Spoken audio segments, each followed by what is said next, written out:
Our first award of the evening is the Martin Luther King Jr. Memorial Award. It's presented to a nominee who emulates Dr. King in leadership and philosophy and who opens the pathways of hope to Americans of all races and all groups. This year's recipient is from the great state of New Jersey.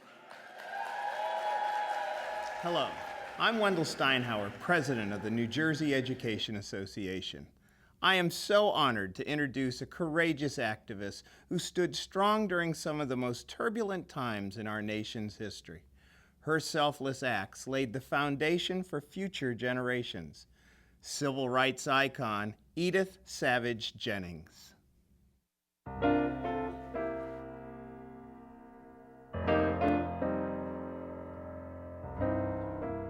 The city of Trenton holds a sea of memories for Edith Savage-Jennings.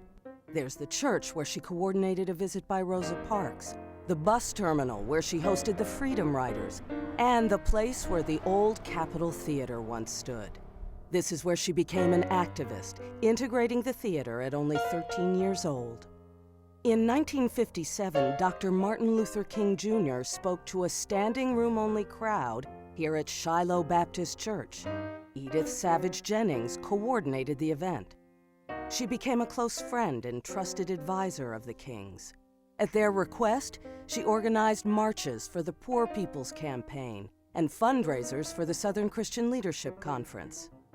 On April 3, 1968, Dr. King called Edith and asked that she take care of his wife and children if anything ever happened to him. The next day, he was assassinated. Edith Savage-Jennings kept her word.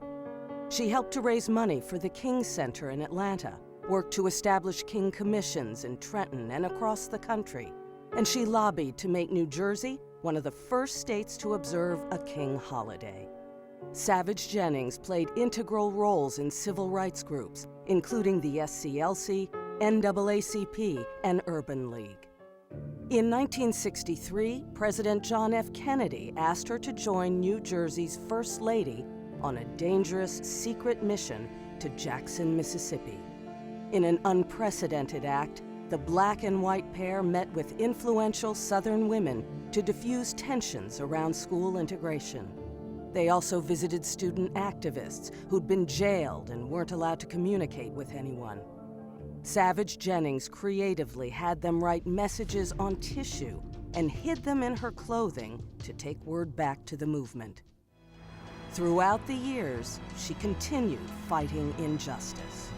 As a member of the Trenton Planning Board, she delayed the opening of a new school until district lines were redrawn to allow black students to attend. Really? Was that 9 into 45? How many times? Yeah!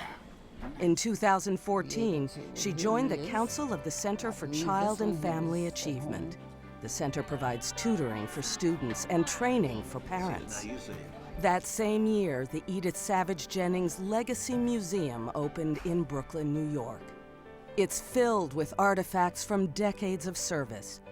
Visitors can literally touch a piece of history. Visiting for the first time, this passionate pioneer was truly touched. All of you have a destiny. I don't know what your dreams are, but I want you to follow the dream. And at 91 years young, Edith Savage-Jennings continues to do just that.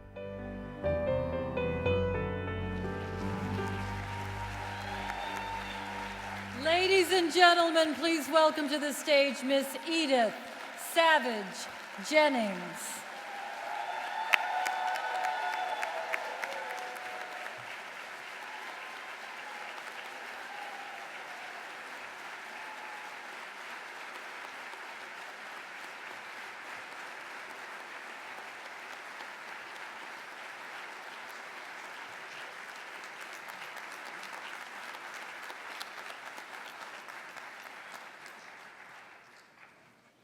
First, I want to thank you for that warm welcome. Does my heart good, because this has been a very difficult evening for me. I am going to try to get through this for you. I only have 1 minute, and I'm hoping and praying that I just do 1 minute.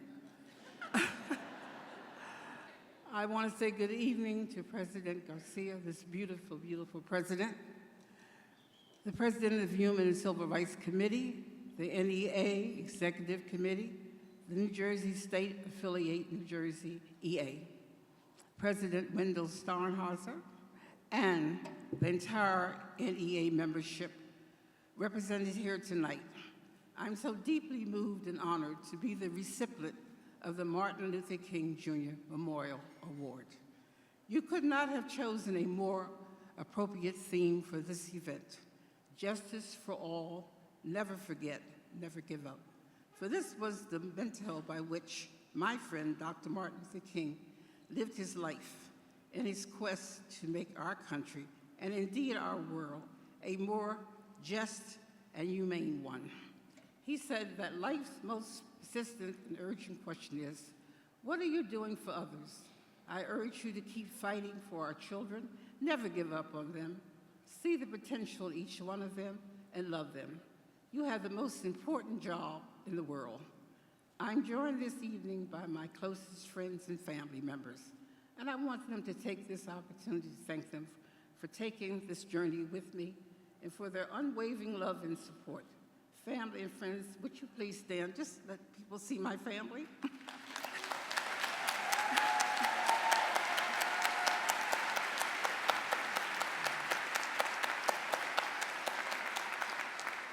Lastly, please know that I accept this award in honor of my dear and very close friends, Dr. Martin Luther King Jr. and Coretta Scott King, who gave me the courage and substance to continue the fight for justice and equality for all. I urge all of you to do the same, and I do believe one day we shall overcome.